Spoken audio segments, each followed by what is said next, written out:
This is Aussie Mac Zone. We'll cover everything Apple, including Macs, iPhones, iPads, and more.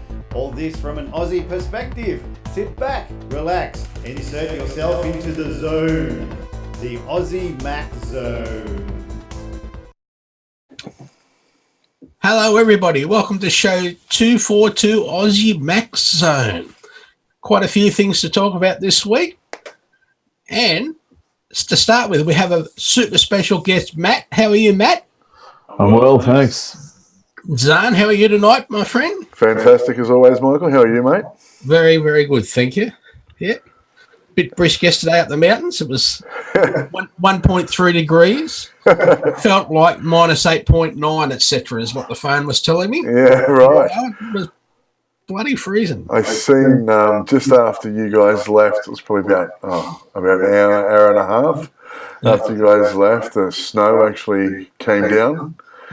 And a mate of mine, he just got out of there before the snow came down, and then on the news today, or Facebook news anyway, it was not real news, but on Facebook Blue Mountains page, they had photos of the fireys going through the snow and stuff like that, just in case people getting stuck. So, yeah. Would have been a nice brisk. Would you go up there for lunch? Yeah. Had a look at a couple of old family houses that we used to go and see when we were little kids, my sister and I. Oh, awesome. So, yeah. Great. So, story number one. This will make you happy. Valve removes game purchases from Steam Link's iOS beta. Apple and Valve have been at an impasse for weeks over the release of Steam Link for iOS, but it looks like they might be closer to an agreement, if not necessarily the one you'd hope for. Touch Arcade has discovered that the latest beta test for Steam Link's iOS edition removes purchasing from within the app. So if you visit a game's product page, the usual buying options are replaced with a notice that the content is available for purchase from your PC. You can use any existing funds in your wallet when you're in the system marketplace, but you can't add funds. We asked Valve for comment, and there's no guarantee that these changes will be enough to pass scrutiny, but Steam Link in the App Store, and put Steam Link in the App Store, but the company has stressed that it's working with Valve on a version of the app that would find acceptable, and this is clearly a step in that direction. It represents a mixed bag for gamers, though. While just having Steam Link for iOS would be great news for gamers who want to play away from their PC, they'll be losing a feature to get access, and it's one they don't have to lose on other platforms. So there's a link there for Engadget. So that it's getting closer. It's getting closer, and I think that's a good thing. With what's going on and what the new releases and stuff like that have come out of Los Angeles in the last week with E3. So hopefully we can get there, and we'll get some of these new release games that are coming in the year and now and. Be interesting, but I wonder how many people really want to buy a game while they're on their phone playing a game. You know what I mean? They're only using their phone just to fill in a few minutes, I'd imagine, fill in a few minutes here and there or whatever, as opposed to... you use it for travel and stuff like that. I'd love to be able to do that on my iPhone, on a train ride. You go to the city, it's more than an hour train ride. So it'd be nice to be able to get on there and play a little GTA or something like that. So, yeah, what do you think, Matt? Well, obviously, I'm really smart and I understand everything you're saying, but just for the benefit of the viewer, let's pretend. Talk to me like I know nothing. All right, so Steam is... It's a gaming platform. Right, you can buy your games on Steam. Is that right? Yeah, it's basically an online platform. You can also buy the consoles now, but they're mainly an online platform. So they're basically an online console for layman terms. Yep.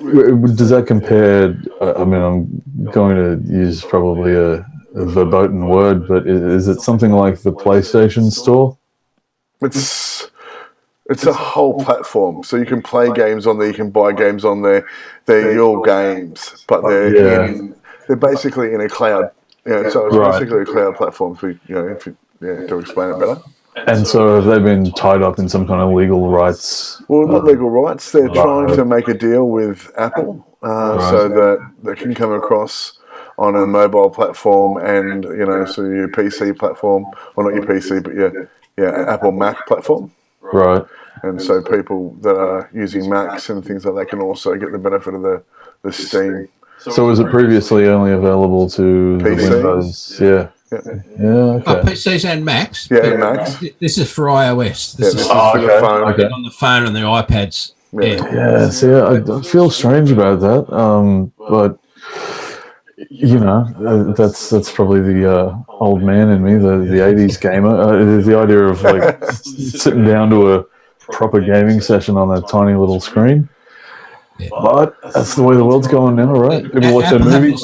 Apple have this thing, Matt, where you have to buy things through the App Store. You can't just buy them through the app.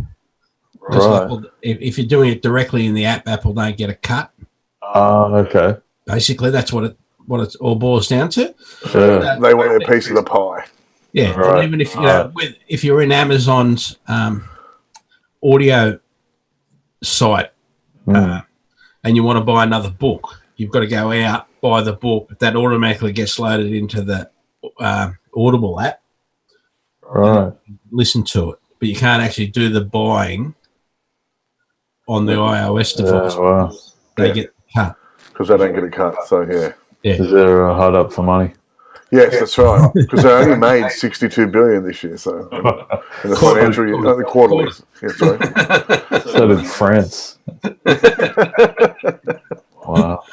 But We're very pro Mac here. They do a lot of other things. They do a lot of other things for the money. They did. But, it's like there's a lot of things happening in the background that. I understand where they're coming from. They're trying to make a deal with these guys and let this company come aboard on their product. Yeah. And all they're saying is, look, no worries, we're happy to do that. We're happy to let you use our platform. We just want a little bit of the pie. There's no such thing as a free lunch. That's right. There's no such thing as a free lunch. Here's 1 billion possible customers. This is one deal. Where can you get that in one place? Yeah. It's bringing more. It's bringing them the iPhone and the iPad user to them. Yeah. So they if they're going to bring their customer base to them, then they want some of their customer base. Yeah. So that's the life. So what do you reckon about E3 2018 and what it means for gaming, Zarn? You're the gaming expert. Right. So E3. I've been watching little bits of videos all week and sort of seeing what's happening. We have a few different games that I want to talk about. One in particular is Cyberpunk 2077, which looks really cool. I've only seen pictures. I haven't seen the gameplay yet. So, but from the pictures, it has sort of a GTA 5 feel. Graphics look a little bit better, but then the graphics on GTA 5 look this good too on still frame. So, but it's still a similar base game, but it's more futuristic, computerized. It's still, sort of drug dealer, gangster base from what I've read. Don't quote me on that because I've only been able to read something about it. I haven't been able to watch the gameplay yet. So, but that looks cool. But the big thing for us that we like to talk about a lot here is accessibility. Now, Michael's going to love this one because it comes from Microsoft, but it's Xbox. Yeah, that's all right. And Xbox has dropped a controller, and this controller has two. I keep looking away from the screen because I'm reading at the same time, guys. So I can't do as well as Michael. So it has two 3.5mm ports on each side. It has pads that you can control even with light touch. The pads are about, from what I'm reading here, give me 2 seconds. I think the pads are they look to be about 2.5, 3 inches wide in diameter. Mm-hmm. Again, if you're don't have a lot of mobility. They're really easy to use. You can use them with your feet. You can use them with your. You can even use one with your chin if if your mobility is that sort of inclined. I just think this thing's fantastic. I don't have mobility issues, but I have friends that have mobility issues, and they're gamers and they have issues with controllers. And I've had a few mates that have stopped gaming now that they've got mobility issues because they do have that much of a problem with the controllers. So for Xbox to come out and say, "Here you go, here's a controller that anyone can use. Yes, It doesn't matter about your mobility. This is for you." Is huge. I love this. This is such a great idea. Again, I can't wait to play with mates that haven't played games in a while. That's only because you've got an edge. Well, they'll have an edge now too. Like this is the best thing.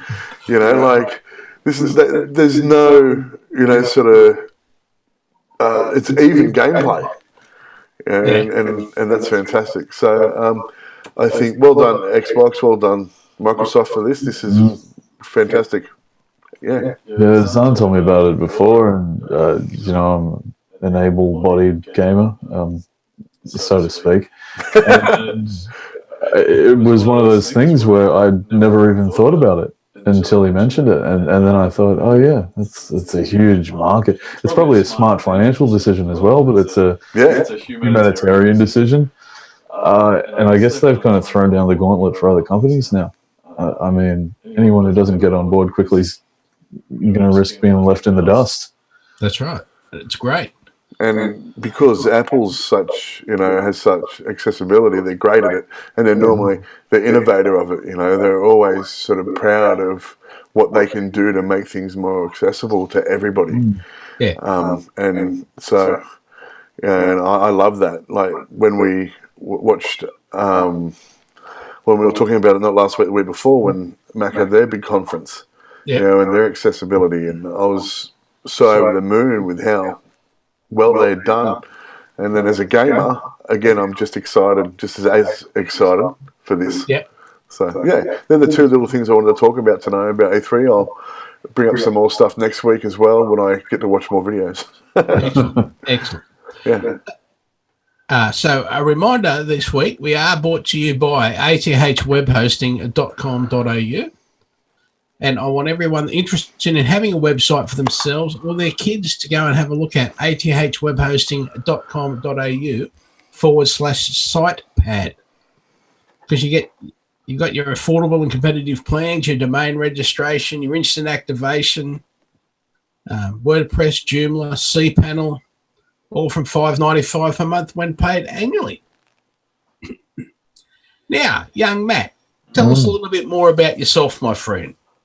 Well, I figure it's probably apropos. I tell you my computer history. It begins in the mid-'80s with an Amstrad in a housing commission house in Blackett. The Amstrad had two colors, dark green and light green. I whiled away the first 5 to 10 years of my childhood playing Biggles and Bionic Commander. Excellent. Moved up to an IBM 386 in the early 90s.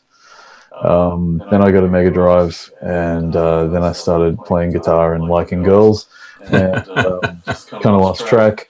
You sick bastard.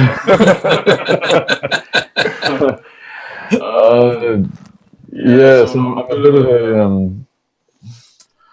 not a technophobe, but more of a techno idiot. I have an iPhone, and I'm very happy with it. I was resistant for a long time too. I was a bit of a Luddite. I was one of those hipsters who like to show off how outdated and crappy his phone was. Then eventually I had a kid, and I needed something to take photos with. So I inherited a hand-me-down iPhone from my 60-year-old mother-in-law. And didn't want to embarrass the kid, right? I even have a very mother-in-law-esque red vinyl case. Perfect. That my students love to make fun of me for. Yeah. Did Judy give that to you? She did. Fantastic.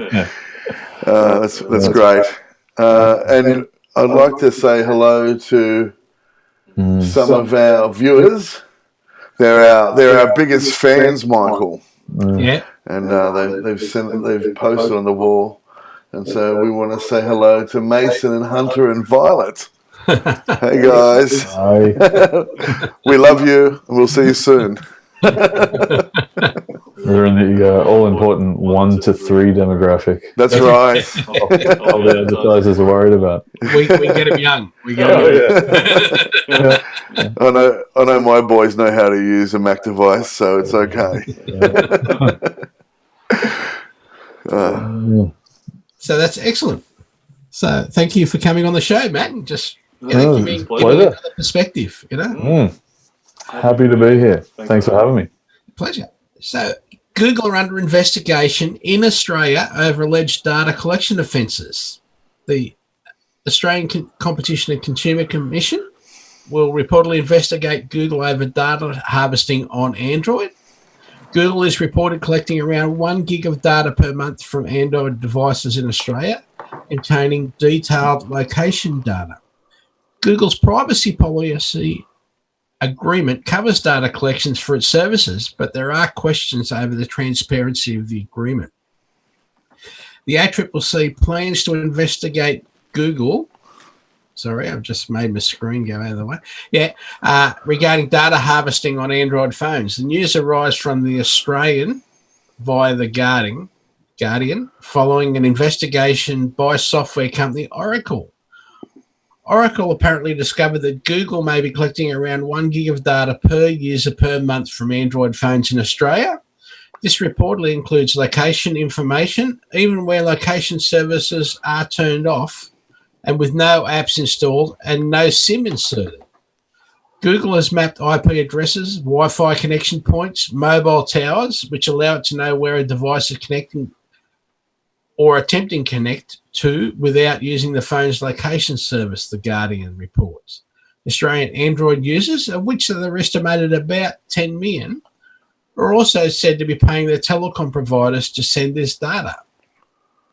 We already know that Google uses location data as part of its services, and you can be tracked even without GPS. And while some users may have been shocked when they first saw their location timeline or when they first heard the Google Assistant voice recordings, these kinds of features are discussed in Google's privacy policy. Now, whether this is transparent enough to help users make informed decisions regarding how their data is handled come into question. And that's from Android Authority. So, all the stuff happening in the background. So this means, so they're taking a gig a month from every Android user in Australia. Is that right? Yeah. Well, that's what Oracle appear to believe, yes. Who's sorting through all this stuff? The machine. Skynet. Skynet. The Matrix. Wow. That's incredible. That's a big breach of sort of confidentiality. And worse is you're paying to give them the data because it's your data caps that are being encroached upon. That's incredible. I think as long as we live the way we live now, someone's going to be doing this. This is absolutely life. Is there any hard evidence that it even works? I know sometimes I'll be on the internet and I'll get an advertisement in a banner to the side of the screen for something that I've been looking at earlier that day. Like enlargement pills. Yeah. But it doesn't make me buy them. Or it doesn't make me more likely to buy them. Then again, that's what we all say about advertisement, right? Yeah. I mean, We say it doesn't work, but we all know the Vegemite song. Yeah. You know, we know that Tim Tams are the best chocolate biscuit. Yeah. There's a billion people saying that they'd drink Coke if it weren't for the ads. Yeah, that's right, and it's absolute garbage because Coke's crap, but we still drink it. Well, see, I believe it's better than Pepsi. Oh, we're going to do the blind taste test. Remember those? Yeah, I'm quite happy to get blind on, whiskey and coke and then have a taste. I'm definitely happy to get blind on whiskey and coke. It's like there was a conversation today on a podcast, one of Renee Ritchie's podcasts, where they try and keep track of you. The advertisers are trying to keep track of you because they only want to show you an ad sort of 7 times. Yeah. Right. Even if they're only paying like half a cent for that ad, they don't want to pay any more than 7 times. But it also, the hassle is they also show you ads after you've bought the equipment. Yeah. I'm looking at a fry pan, and then, for months I get an ad about a fry pan that I already bought the first day I was looking at it. Like, it's just... Yeah. It's the same with me, like on Facebook, for instance. I still get ads for T Fury. Yeah. Even though it's pretty much the only place I buy T-shirts from.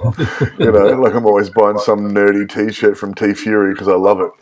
But it's working for you because they go, there's a new one. I like that one. Boom, I'll buy that one.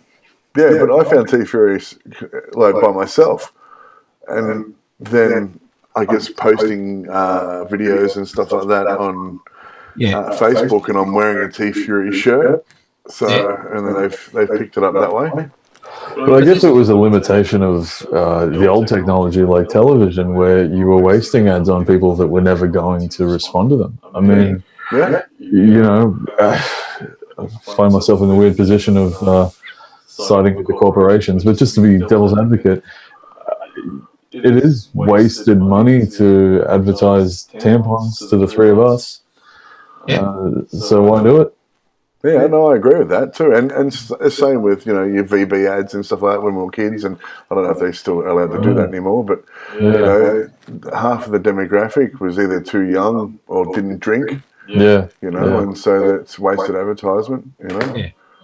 But, that's why you're either with the Google world, which is that based around, or Apple, where, Apple themselves, you can't tell where you are. They've making it even harder for advertisers to find information about you with the next release of the operating system. Whereas, Google's reading your mail and seeing you get an invoice from the T-shirt company.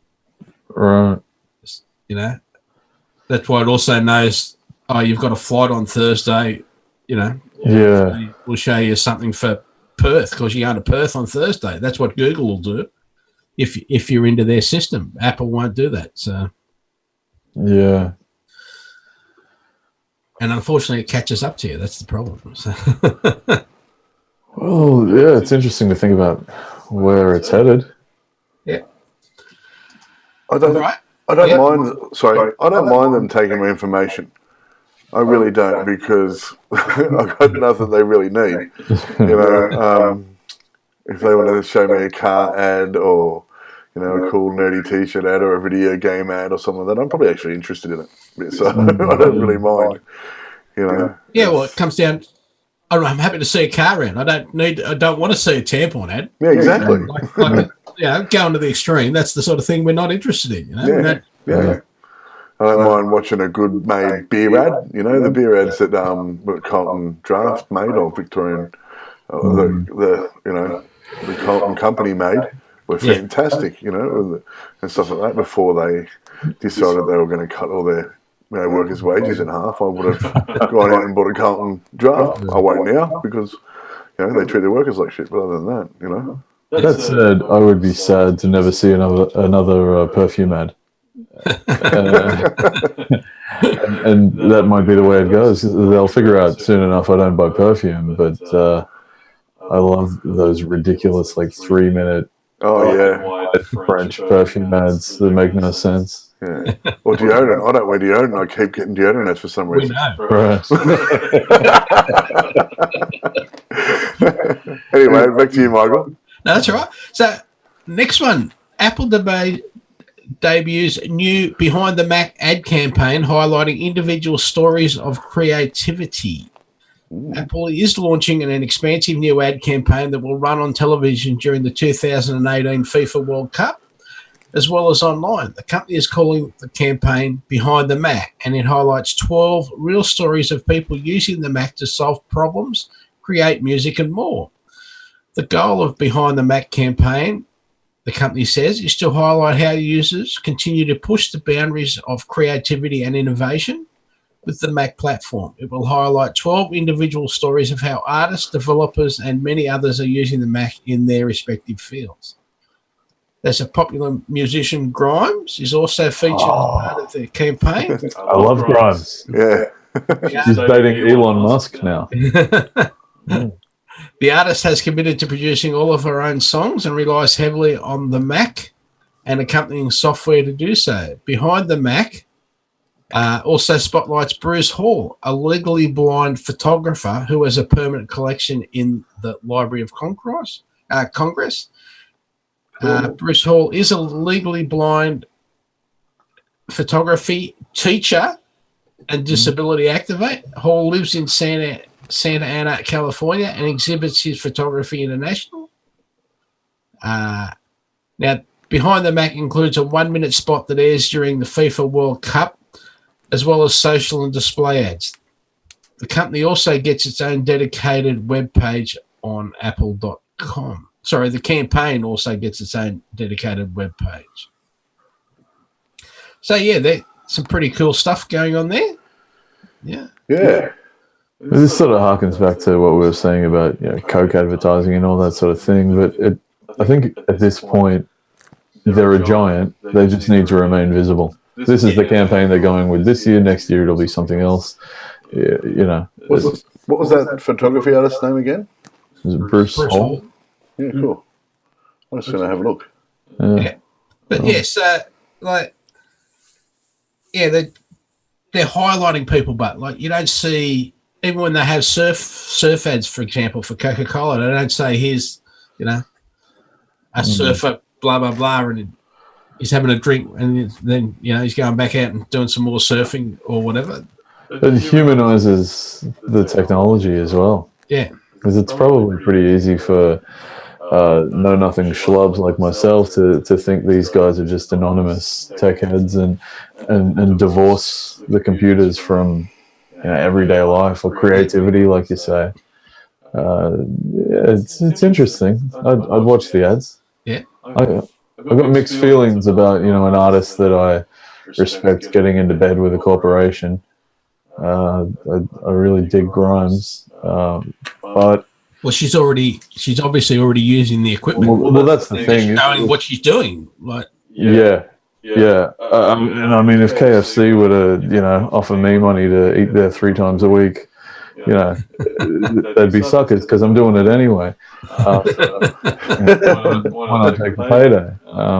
If she means it and she's being genuine and the Mac is part of what makes her music possible, well. Good on them, I guess. And it would definitely be because they have a great sort of music studio, even in GarageBand. Yeah, we're talking about that. Yeah, we were just off camera before we started up. Even with GarageBand for hopeless and horrible musicians like we are, more me than you.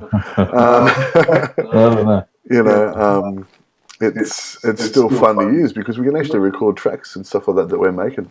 Yeah. So. And you do it often enough, you get better at it. That's right. Yeah. It's true. So I'm just looking at Bruce Hall's photography. Yeah. And it's really good. I really like it. It's there's some photos here that are brilliantly done, and you wouldn't know that he was blind. You'd just be thinking he's going for that sort of artist style photography that is it's just beautiful. I can see why. They'd use him, and Wow. Well, Beethoven was deaf. Yeah, exactly. Yeah. What is art? Exactly. Yeah. So, Tim Cook talks to David Rubenstein about the phone call that changed his life, running for president, and more. So, last month we saw some excerpts from David Rubenstein interviewing Tim Cook, covering Trump's trade tariffs, Apple Music subscribers, original content efforts, and more. Bloomberg now has the full 24-minute interview online along with more clips. In one of them, Rubenstein asked Cook if he'd ever considered running for president. I'm not political. I love focusing on the policy stuff, but in the dysfunction in Washington between the legislative branch and so forth, I think I can make a bigger difference in the world by doing what I'm doing now.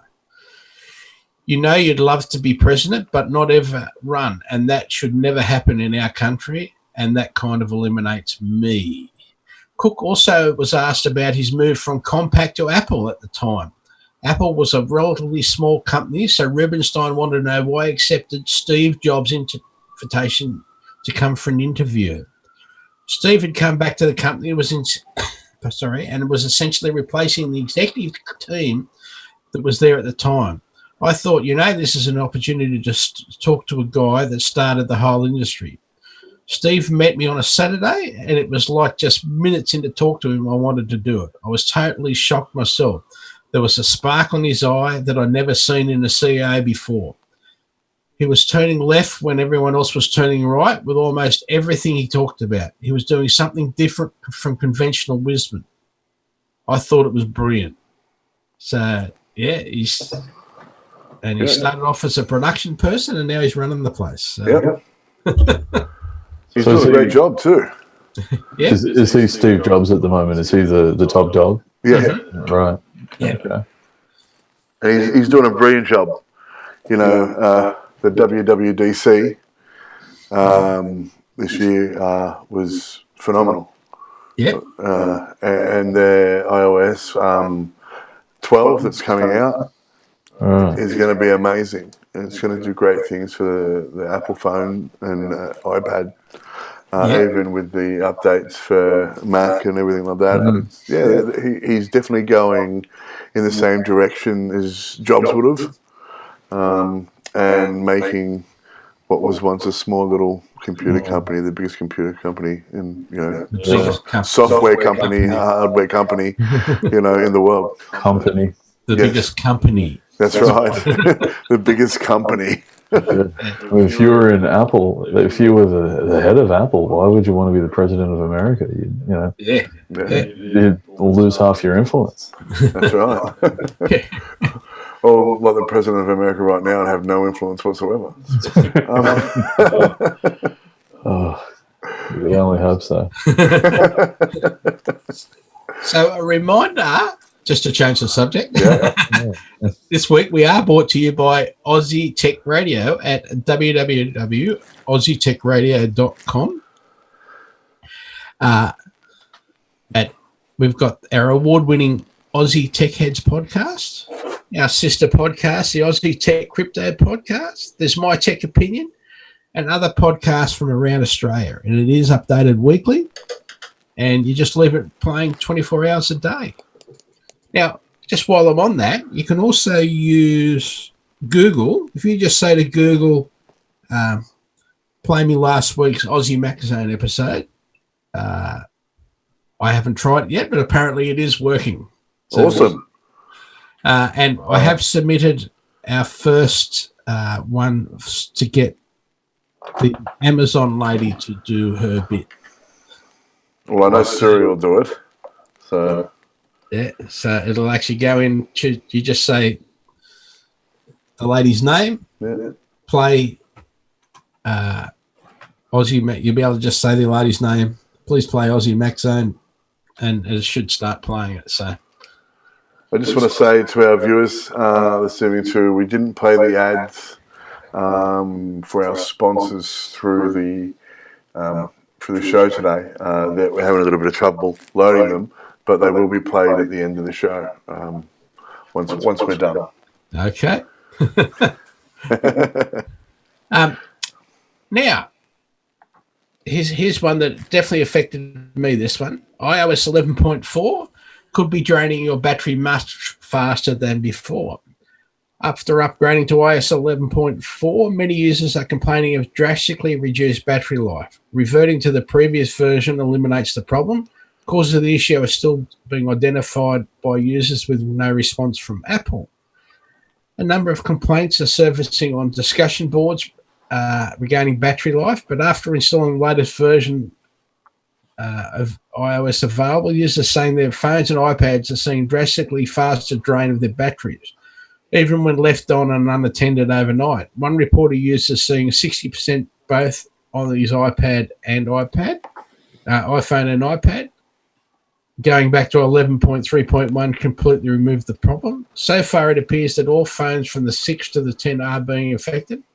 Some have claimed that turning off Wi-Fi completely solved the issue, while others are claiming that switching from 2.4 to 5 will also solve the problem.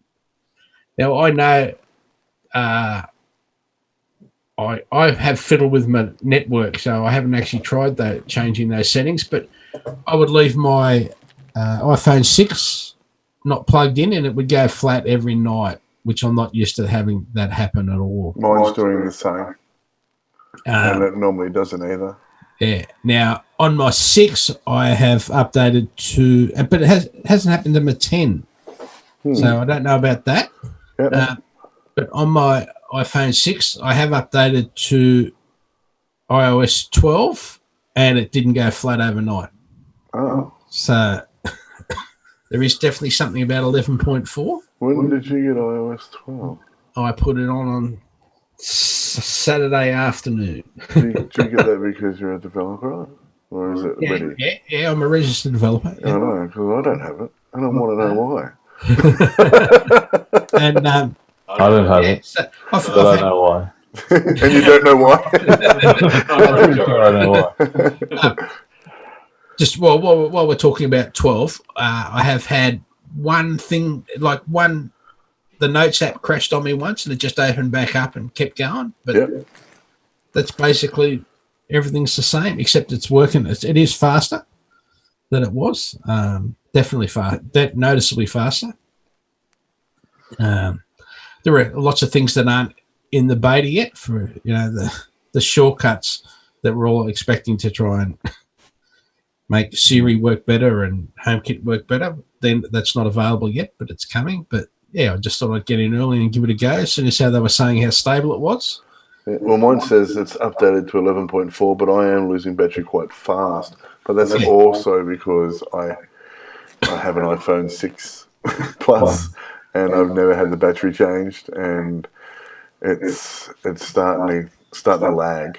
And so I do need to change the battery, but I'm sort of trying to wait until it gets really bad. So, yeah. When are they going to bring out iPhones with solar panels on the back? Didn't I talk about that? Honestly, put me on the phone to Tim Cook. There are battery cases that are solar powered. Right. Battery cases that you slip your phone plug into. your phone into it, and it effectively charges. Yeah. That's genius. You can also get ones that wind up. Yeah. Okay. Wow. But you buy them from your camping store, not from your local. That's right. Yeah. Oh, that'd come in handy in most horror movies. Yeah, it would, wouldn't it? Cell phones, well, they've never got service. Yeah. They're running through the city, and all of a sudden they're in the woods and they've got no service. I'm like, what do you do? Turn left and run into the park? Clearly, you're just in a park, mate. You've got to have service. And they Pay your bill. You just call me Bill. I'm old enough to know what that reference means. Oh, good old Bill Collins. Oh, I used to love him as a kid. He's still alive, isn't he? I have no idea. I could have just made that up. I remember always, you go on your Saturday night movie and on would come Bill telling you all about what he thinks of the movie before it plays. It was great. Yeah. Anyway, sorry, Michael, back to you. No, that's fine, my friend. New Apple iPhone 10 tutorial videos show creative ways to shoot photos and video. Apple has just posted 5 new photography tutorial videos for the iPhone 10, though they are equally applicable to other iPhones. The videos cover a creative way to shoot panoramic photos, using burst mode to capture action shots, and how to get dramatic slow-motion video clips using backlighting to add drama. There's also a timely bonus. The one that pulls together, sorry, just bumped my machine again, all the techniques and more to illustrate how to shoot a soccer video.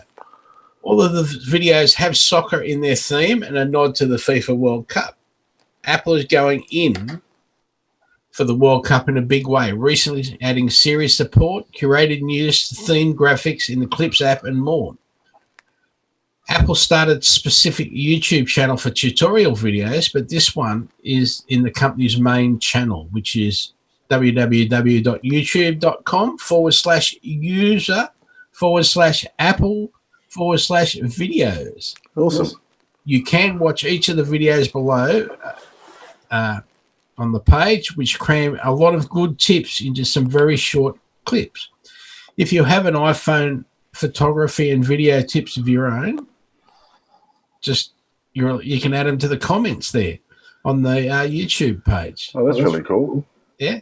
So there's one called How to Shoot with Pano, How to Shoot Burst Mode, How to Shoot Slow-Mo, and How to Shoot using a backlight, and How to Shoot Soccer.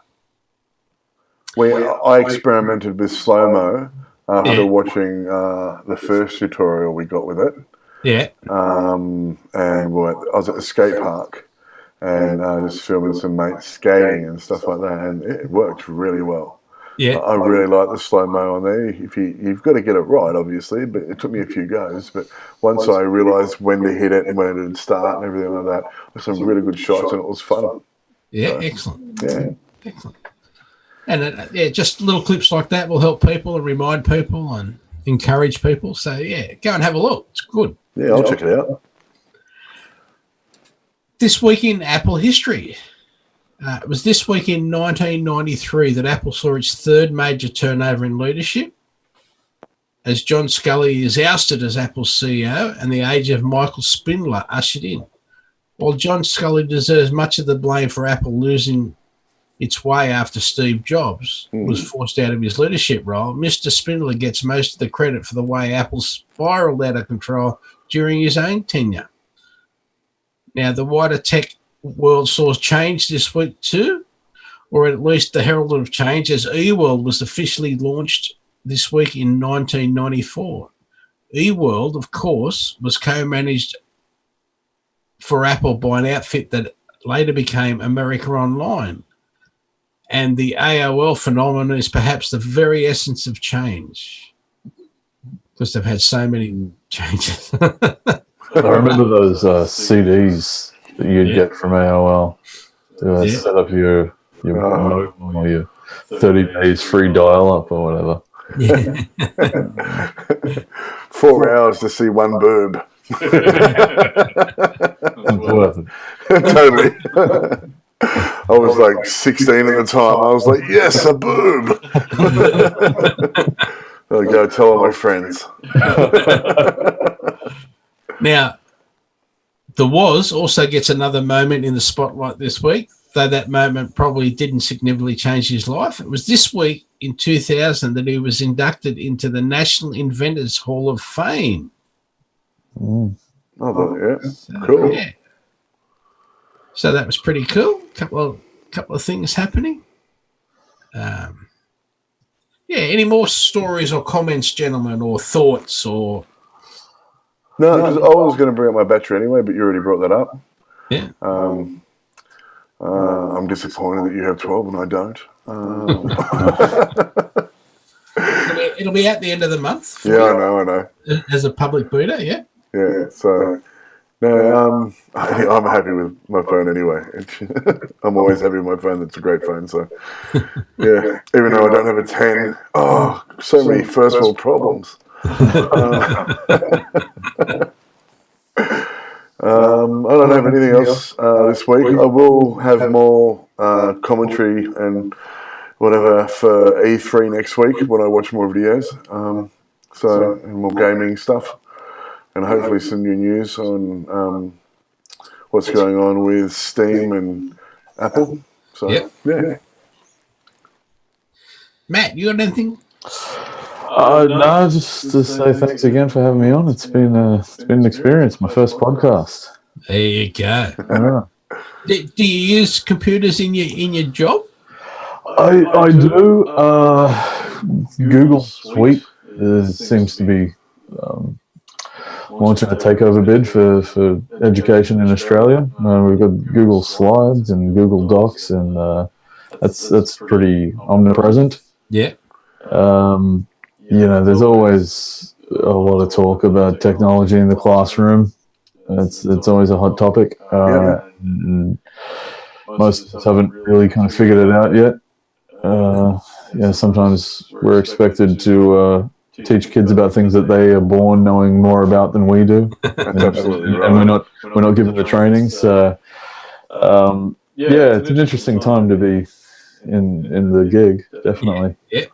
Well, you Michael works at a couple of different places that schools and stuff that do have Mac and aren't using PC, aren't using the Google stuff. They're using more of the Mac, aren't you, Michael? Yeah, but they still use Google Docs as their document system. Yeah. For storage, Yeah, so there you go. I think because with the Apple Learning and stuff like that, that was a few weeks before WWDC. And they announced all that stuff. It was way back in March. That's right. Wow. See? So I'd like to learn a little bit more about that, actually. I might actually have to go in and find out some more about it myself. They have lots of learning stuff in it. The Apple Store. Yeah. So, even for teachers, Matt, you can go in there and learn stuff. Lifelong learners. Yeah. We'll have to go and check it out, Matt. Yeah. So I'll start talking, Zarn, if you want to put those ads that you didn't get around to putting up. I would love to, Michael. But they're not working? But they're not working. Okay. All right. Oh, that's because I changed the link, isn't it? Yeah. Right. Yeah, trying to update everything. So don't forget our show promotion. So our show notes have a link each week on your show upload. So when you look at your page, it'll have, Aussie Mac Zone -show notes /242 for this week, for example. Just go and click on that and it'll give you the up-to-date show notes and where we get our stories and the links to read the whole story. Don't forget Spotify. Just do a search for Aussie Mac Zone. As I said, apparently with Google, you just say play Aussie this week's Aussie Mac Zone episode, or just play Aussie Mac Zone. Apple News, we're there on the Apple You can even News say page. find Aussie Mac Zone and find older podcasts that we've done and catch up to where we're at. So you can go and listen to a whole plethora of episodes if you like. Get the backstory. That's right.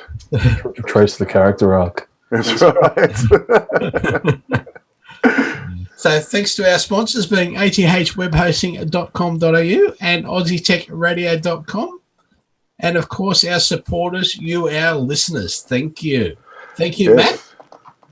Much appreciated. Yes, thanks, Matt. Thanks to all our supporters out there. Thanks to the sponsors. And remember, an apple a day keeps the androids away.